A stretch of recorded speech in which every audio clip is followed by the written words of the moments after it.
welcome to our new vlog. And welcome sa mga bago nating followers dyan. I hope you are all okay and you are all well. So for today's vlog, ay magluluto tayo ng classic na adobo. Mamaya explain ko sa inyo kung bakit classic style lang ang ating adobo. Walang paligoy-ligoy, straightforward, napakasimple. Alam ko lahat sa inyo ay marunong magluto ng adobo, pero marami pa rin nagre-request ng pork adobo naman daw po. So ngayon magluluto na tayo. Samahan nyo ako. Tara! Ayan, hihiwain natin. Meron tayong pork belly dito.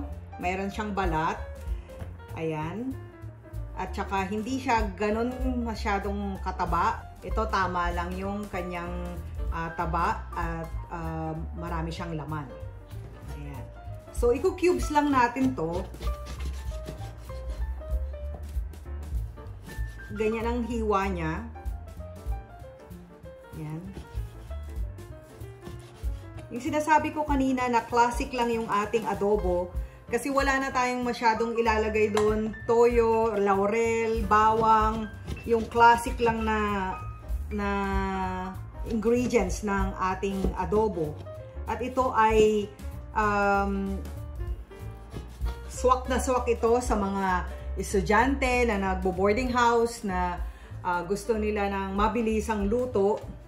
Ayan, hindi na sila bibili ng mga kung ano-ano pang mga ingredients. Napakasimple ng ating gagawing pork adobo ngayong araw na ito.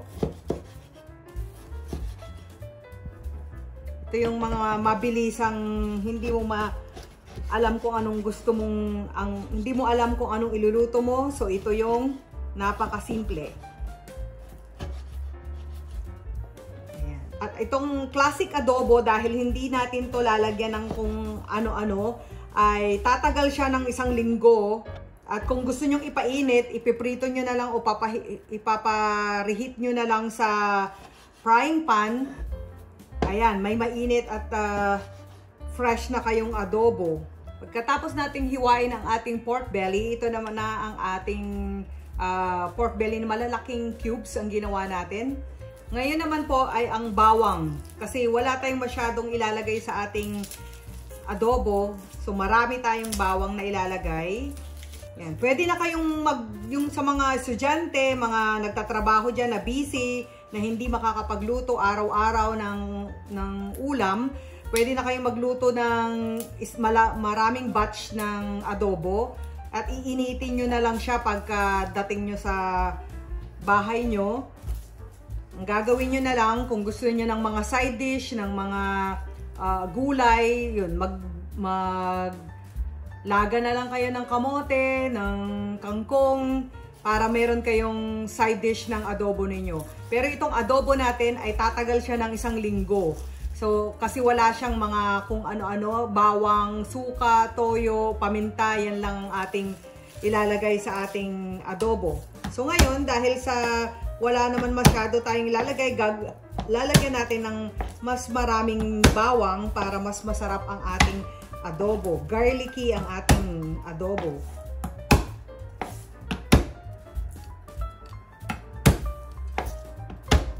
Ayan, tapos na natin ang ating bawang. Isang buong bawang tong ginawa natin. So, papakita ko sa inyo yung ingredients natin. Napakasimple lang. So, bawang. Meron tayo ditong suka. Ang aking suka ay coconut vinegar. Pero kahit na anong suka, kahit yung plain na suka lang, ay okay na yon. Ang ating toyo, ang ating laurel,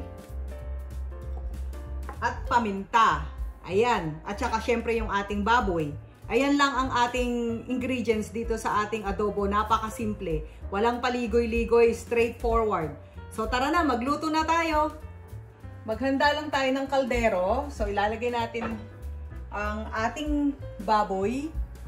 Lalagay natin dito. Ayan. Tsaka yung ating soy sauce. Ayan. So nailagay na natin ang ating baboy, ang ating toyo, soy sauce. Ang isusunod naman natin ay ating suka. Ayan. Ang ating buong paminta. at ang ating laurel. Ayan, yan lang yung ating ingredients dito sa ating adobo. At halu-haluin lang siya, ganyan. At syempre yung ating bawang, muntik nang makalimutan. Ang ating bawang. Maraming bawang. Ayan, sa mga nagmamadali, yan lang yung ating adobo. Napaka-classic na adobo, pero yan po yung tumatagal na adobo na tatagal po siya ng 1 linggo. So, painit-init na lang kayo kung kung busy kayo sa trabaho ninyo at sa mga school ninyo, gawa kayo ng maraming ganito at ilagay nyo na lang sa container, lagay nyo sa fridge. Yan, tatagal siya, iinit-initin nyo na lang siya. So, ang ginagawa ng iba ay piniprito nila. So, kasi nanunuot na doon yung mga toyo, suka, piniprito na lang nila, tapos yun na. Yun ang kanilang pag magpapainit sila. So, ngayon, tatakpan na natin, bubuksan na natin ang apoy, hintayin na lang natin siya. Mga 30 minutes, tingnan natin kung malambot na yung baboy. Kung hindi pa, 45 minutes. So, nasa sa inyo na lang. Kung halimbawang kulang sa panlasa ninyo yung kulang sa alat, lagyan nyo na lang ng konting asin. Huwag na kayong magdadagdag ng soy sauce. Ayan, hintayin lang natin siya maluto 30 to 45 minutes. Ayan. Ayan na ang ating adobo. Ang laki ng pinaglutuan ko. Wala akong mas maliit na kaldero. So, tingnan nyo yung ating adobo. So, ito yung gusto nating ma-achieve. Yung mantika niya galing na sa karne, sa taba. Wala tayong nilagay na kahit na anong preservative. So, itong adobo na to, tatagal siya. So, kahit na maghapon kayo, kinabukasan, ay okay pa ang adobo nyo, hindi siya mapapanis. Sa channel natin, meron na tayong chicken adobo. So, ngayon, meron naman tayong pork belly adobo na classic. Ayan. So, tikman na natin ang ating adobo. Ayan. Hindi rin natin to nilagyan ng tubig. So, yung nagluto dito, yung sariling tubig ng karne. Yung juice ng karne, yung ating toyo, suka. Ayan. So, all natural. Ayan. Hindi ko makakamay kasi sobrang init. So, tikman natin. Wala siyang preservative. Wala siyang pampalasang kung ano-ano. Napaka-straightforward ng ating adobo. Walang arte-arte. Ayan. Tikman na natin.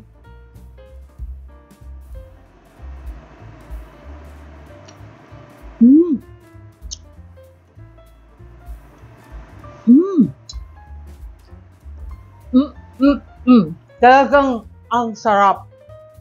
Ang sarap niya. Gawa na kayo, damihan ninyo.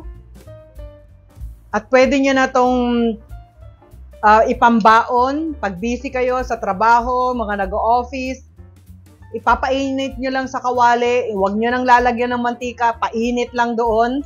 Ilagay nyo na sa baunan nyo. Lagyan nyo ng mga gulay na gusto nyo. May baon na kayo. Ang sarap. Hindi mapapadami ka ng kanin.